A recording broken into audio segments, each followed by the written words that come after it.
So we got a lot of ground to cover today. For one thing, when I was in college, Harry Gradman, I think, wanted to try to get me in on a crew. He was very into Thailand, and he was like, wanted me to confirm that I was already part of the system. And, everybody was saying I was because I was taking the place of the judge, but I wasn't. And when I met with Whitey later, it was, part of the family and not part of his playground. So even though the points converge.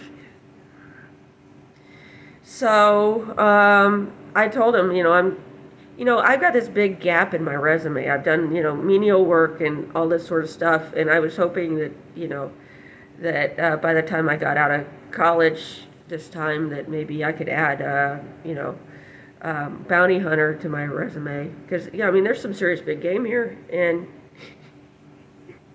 after that, things went downhill for me. But he told everybody that I was like anti-Thailand or something like that. And, yeah, I don't know. But anyway, I was getting some messages from my son trying to, he was, look, I'm better now. I'm better now. Yeah, it's because you're under doctor's care. And they were like, yeah, we can't monitor him here. And I said, we have the standing agreement with Africa. And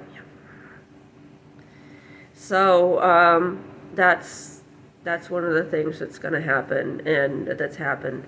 That will make life a whole lot better, because without the King of Cambodia having that route through the Saudi embassy that my husband was using to transfer for the legal transfer of jewelry, without going through customs, but it wasn't diamonds and such.